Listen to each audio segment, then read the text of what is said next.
Hello, ladies and gentlemen. Glad to have you back. Fresh off the press, round 9.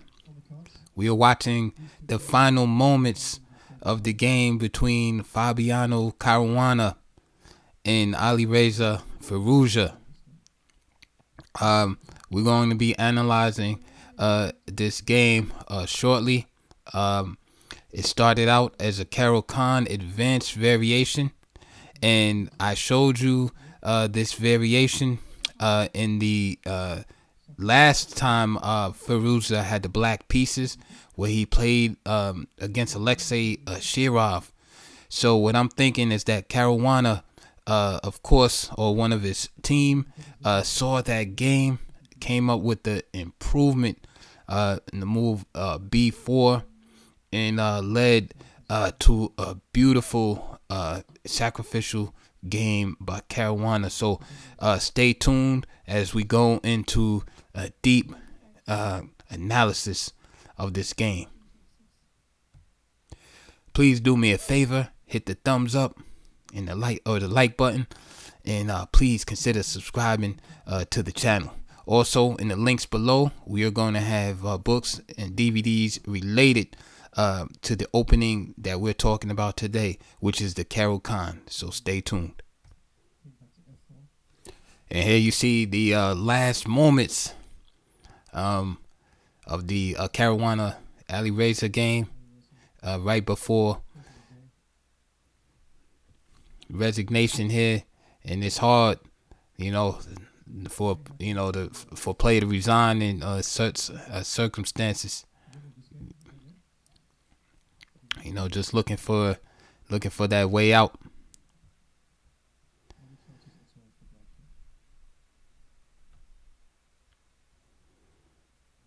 And then we'll get right into the analysis.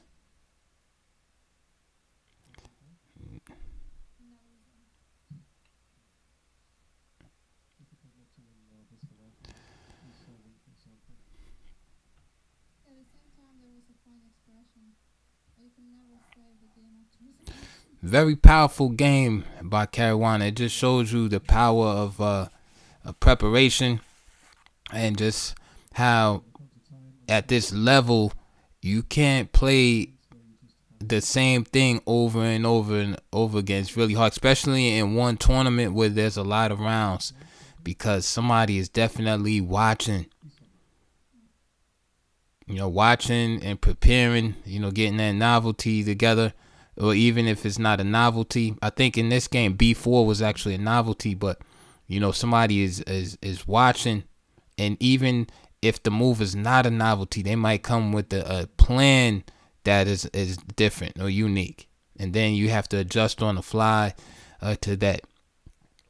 And I think the story of this game is that Firouzja went to the well one too many times, but again, there's also the adage that you want to go with the one that with the thing that got you there in the first place. So he's been having a fantastic tournament playing Caro-Kann, so why switch up? So he stuck by his guns. He believed in his system, but Caruana, just better preparation. He was able to outplay him here.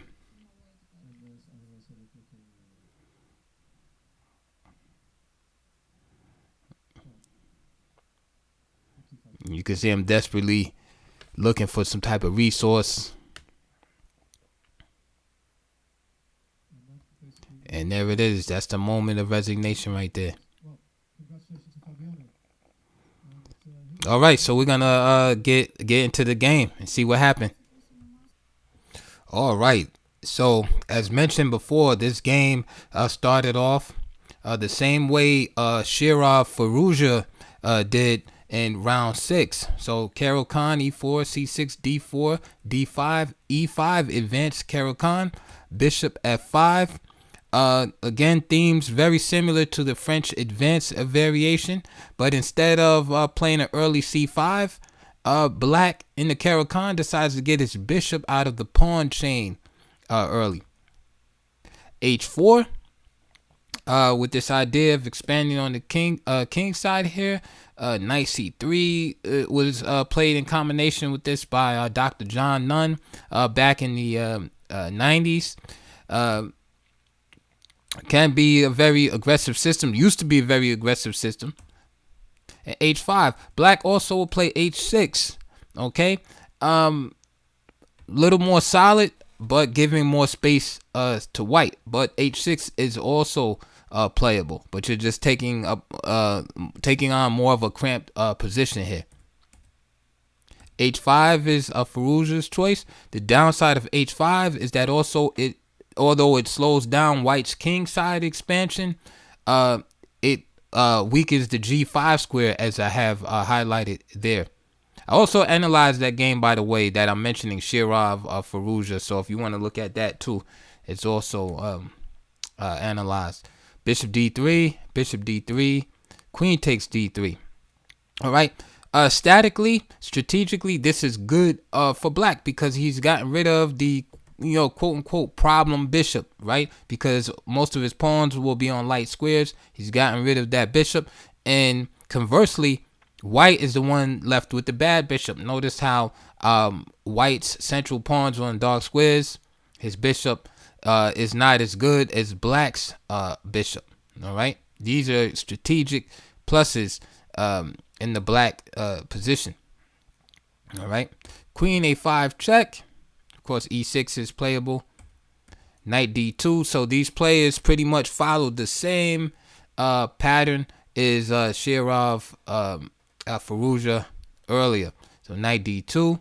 Okay, and one of the ideas knight d2 is to play knight b3, c5. Of course, bishop d2 is playable. Another plan I want to mention for white here too, in case you're not aware, is e6. After knight d2, white would love to play e6 himself and say after f, f takes e6, queen g6 check. So of course, black play e6 right away. Caruana played the move knight e2. Now in the Shirov game, Shirov played knight gf3. All right, the game continued. Knight h6, castles, knight f5. And then knight b3, queen a6. Shirov avoided the trade of queens, and the game continued on. Bishop e7, and here Shirov was able to felicit the trade of dark square bishops, which is strategically good for white.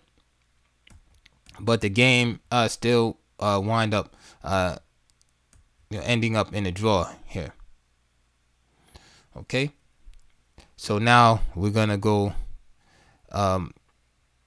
back to the game so we can look at the difference in Caruana's play. So instead of playing knight f3, as we saw from Shirov, knight e2, this allows white to move the knight to f4 at some point.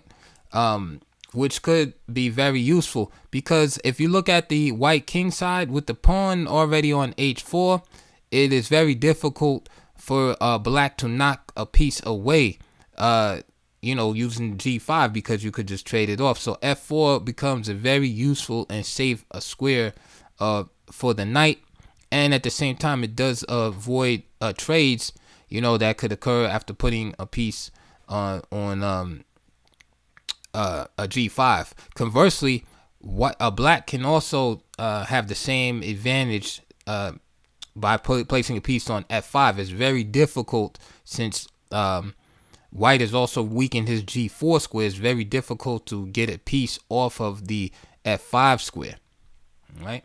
But black is behind in development at this point. So although his position is very solid, he has to be careful. And this is one of the great features of the Caro-Kann. You get a very solid position. Pawn structure is solid, right? You're a little cramped though, and you fall behind in development. So you have to be very careful, right? Catch up in development. But if you can, position is very solid. Knight e7. And now Caruana plays this novelty b4. And of course the idea is if queen takes and rook b1, and the rook is going to enter into the 7th rank. And again, when you're behind in development, you don't really want to engage in these like firefights. All right, you're really not equipped. As long as the position is closed, black is fine. So Firouzja avoids that. Right? I'm not saying it's not playable, but it looks like trouble. He avoids that, goes for the trade of queens, because this is good for black to trade off the queens, because again, his pawn structure is very solid, good bishop. With the queens off the board at this point, the game is definitely going to be very drawish. Queen b3, knight f5, right? Typical moves. And now the other knight goes to f3, protecting the d pawn, because again, I told you the knight on e2 would like to go to f4 eventually. Knight d7, a4, expanding on the queen side. So now we can see white's idea. All right, in the typical Caro-Slav structures, you will see this idea of b4, b5, attacking the pawn chain. All right, queen c4 again, offering another trade. Bishop d2, and now queen takes b3. So now we're in the end game. C takes b3. So here, white has more space. Black is solid position. Game is equal at this point. f6 from Firouzja starts working on the white center castles. Bishop e7. Idea is, of course, here is f takes e5 and then hit that weak pawn on h4. So g3, king f7, rook fe1, anticipating the trade on e5. F takes e5, d takes e5, and now rook ac8. Now planning the expansion of c5. And there it is, knight f4. So you can see that's a great square for that knight. And it's also a little bit annoying because that knight on f4 is pressuring the h pawn. And so the rook on h8 has to kind of stay there for the time being. You know, unless black plays g6 at some point. d4. This is a very committing move, right? A committal move right here. Better again is just g6, as I mentioned, right? Freeing that rook up on h8, right? Again, white has the slightest advantage, if any. You know, just like a space advantage. d4 is very committal. I made a video about when to take space. You could check that out on my channel too. When to take space with pawns, and basically what the thought process is behind that. When you take space, of course it's good to have space. The question is, when grabbing space, is can you maintain it? Right? You must have a plan of maintenance, because if you can't maintain it, the pawns will get blockaded, become targets, and then you'll just lose material. So this is a very committal move. So here Firouzja is judged that he'll be able to keep this space, right? And he wants to expand on the queen side, maybe with b6, c5, right? And roll those pawns down the board. Eventually move the other rook on h8 to say the d file, supporting that advance. Caruana's job is to say, nope, you're wrong. This is a weakness and liability, and that's where the battle is going to hinge for the next several moves. White has space on e5, and you can see black has to do the same thing in reverse. Black has to attack that e pawn, okay, because it's a thorn in his side. So black is always wanting to tear that e pawn down, win it, or cause white to compromise himself in some way, trying to protect it. Let's go. Rook ac1, and now c5, and now Caruana finds a good move. He plays knight d5 here, and the idea is simply if e takes, then e6 check, opening up the position to white's advantage. So knight d5. If white just plays b takes c5 here, and black starts getting active, knight takes c5, and then black, it forces white to go a little bit passive if he wants to protect this b pawn, say like rook b1 or something like that. So knight d5 is nice resource here for Caruana. And here, Firouzja plays c takes here. He has some other options. His best option might be to try to preserve this bishop, right? Because remember what I said, the dark square bishop is very important in these type of positions for black. That's his quote unquote good bishop. And also, if that dark square bishop is exchanged, then black has no counterpart to white's dark square bishop, and white's dark square bishop will dominate those the dark squares. And then with the weakness created on g5, with that dark square bishop being gone, white will exploit that early weakening. All right, and these are things that you have to think of early in the game when you're making these type of committal moves like h5 early on. That's why some grandmasters prefer h6 in the variation.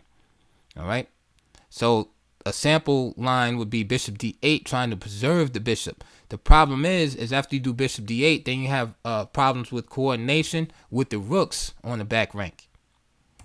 So let's say b takes, rook takes, knight goes to f4, and now bring the bishop back, right? Trying to get the rooks coordinated. b4, and you don't want to trade rooks. You don't want to give up the c file, so you go back. a5, and black, white is taking more space. Rook takes, and then again, there's that pawn dropping on h5, like I was telling you earlier, because g6 hasn't been played. So that's just a sample line, but I think it might be best for black to try to perhaps preserve that dark square bishop. Another idea here is just to play b6 here and continue with this advance on the queen side for black. So for instance, now knight takes e7. Okay, he loses the bishop here, with all the the penalties that come with that. You can see how the dark squares are looking kind of iffy. Another idea, bishop g5, again preserving the bishop. Again, notice that knight is not really in trouble on d5 because of e6. King g2. Again, you can see very, very complicated maneuvering going on. And here, black's advance on the queen side is blockaded pretty much. The knight will go to d3 at some point. And the game, is looking very looking drawish and slow and bogged down, but definitely complicated game. This is a game a Caro-Kann player like to play. All right, I just wanted to give you some alternatives to what was played in the game, which was c takes b4, to show you that's a rich position. There's a lot of ways this could have went. Knight takes e7, right? So the bishop is gone. Knight takes e7, and immediate exploitation of the dark squares with knight g5. Now, it's not just about playing knight g5, but notice that e6 pawn is also attacked, and white plans on expanding on the queen side with f4. Knight takes d4 is greedy. It's too premature to do that. And just a5. Knight g5, king g6, and I have highlighted all the weaknesses in the black position. See, this is what black doesn't want. Remember, I was saying at the beginning how the positive points of the Caro-Kann, how solid the pawn structure is, and although you're a little cramped, you can just gradually stay in your shell, so to speak, and develop and unravel your position. Here you see, after the dark square bishop gone, you see white exploiting this. Knight on g5. There's no counterpart to the bishop on d2. Isolated pawns. Okay, and white still has a space. Okay, so white has an advantage here. So it's gonna be very tough for black to navigate here. It's not a fun position for black. This is why Caruana starts simplifying. Rook takes c8. There's a pawn. It drops knight c6, and now f4. Right as the pawn in e5 was double attack. F4. You can see I have highlighted in green white's majority on the king side. The 4-2 majority is very tough, very dangerous. And although black has a 3-2 queen side majority, it's crippled. Think Berlin defense, Berlin Wall, when black has that crippled queen side majority, that 4-3. All right. So since the pawn majority is crippled on the queen side, it's easy for white to hold back the pawns from advancing over there. So besides having that crippled majority, which means it's not that good, black also has an isolated pawn to worry about. This is the penalty that black has to pay. Remember, I was talking about the risk of taking space with the pawns. That when he played d4 earlier, he's taking a chance. He has to assess, can I maintain this pawn? Can I protect this pawn? So now it becomes a difficult task. King f5. Firouzja decides to give up a pawn. This is not an oversight. Knight g7 was played. He's in some trouble here, so he chooses the dynamic way. Usually when you're in trouble, losing material and stuff like that, you want to try to be as active as possible to compensate for your static deficiencies, your positional deficiencies, in other words. You want to become active. Okay? You're not going to win a long, drawn-out endgame. You need to become active. You need to put pressure on your opponent to compensate for your lack of material and for your lack of good position. This is why he played king f5. He could have played, say, like king f7, right, preserving the pawn. And then knight g5 check, king e7. Rook comes to c1 with the paralytic effect. Notice the knight on c6 really can't move now because of the rook. So let's say knight b6. What else? Rook c5.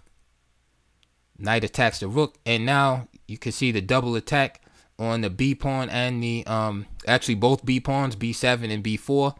Right, bishop takes b4 is threatened. So let's say b6, and then he just drops that pawn. And again, this pawn is gonna meet its end soon. So this is what happens if black just tries to play solid at this point. It's just an example. This is why Firouzja decides, hey, I had to do something. Gives up the pawn. Now the knight's on g5. He's attacking. He plays knight to c5, attacking the b3 pawn. Knight f7 from Caruana, very annoying, threatening the fork on e6. Knight's at a nice square. Again, if your position is worse, you have to try to be active. And the rook is in a good spot on g8. The king is in a nice spot, but is it enough? That's the question. So here king d5 has been played. If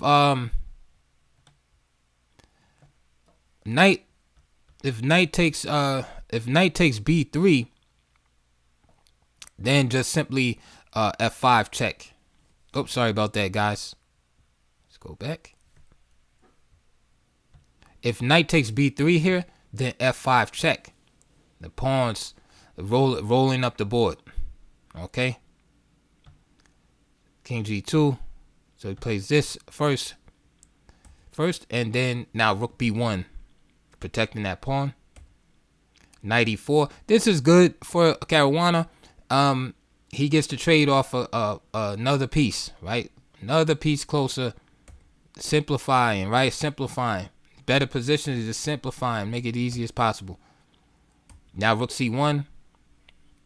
No more pressure on the b pawn. Firouzja has a brave king coming in. Again, he's trying to make something happen. And he still has that D pawn, right, that he pushed earlier. King E2, E6. And this majority, now it's a 4-1 majority on the king side. D3, F5. And now even the most novice chess player knows that 2 connected pass pawns on the 6th rank are stronger than a rook. So I don't need to even talk about how dangerous those pawns are. Knight D4. And now this bishop takes B4. And now D2. Okay. So this is going to force Caruana to give up a piece. But needless to say, he has tremendous compensation. Let me just show you something here. Some of you are saying, hey, why not just knight takes F5 here? If knight takes F5, then rook E1 mate. Just walked right into it. So Firouzja played D2. Bishop takes D2. King takes D2. And now rook to C5, protecting the F5 pawn. Rook to E8 now. All right, trying to keep the pawns from advancing. Simply rook E5. Now king D3. Again, if knight takes F5 here, rook takes F5, rook takes E6, rook takes H5, and it's not enough. White is still going to win with being 2 pawns up. So king D3, king F2, rook E7, and now G4. Again, pawns must be pushed. Pass pawns must be pushed. So H takes G4, king G3. King takes G4. Knight C6, king F4. Knight E7, F6. The pawns just roll on. Knight G6. And it doesn't matter because, again, those 2 connected pass pawns are stronger than the rook. So this is why Caruana can allow a fork here. And notice Firouzja does not take the rook. All right. Knight takes H4. King G5, knight F3. Again, allowing another fork.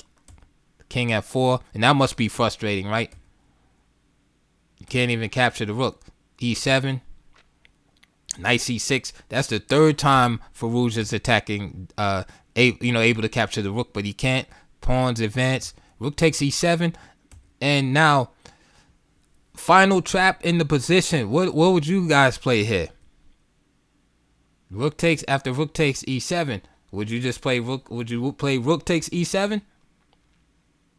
Knight takes E7 and queen? Well, if you play that, rook takes E7, knight takes E7, and queen, guess what? Black is winning. This was the last trap that Firouzja set. And this fork would be valid because now black is winning. Notice the black king is right next to the white pawns, and he would have an extra piece. So that was the last trap that Firouzja set in the position.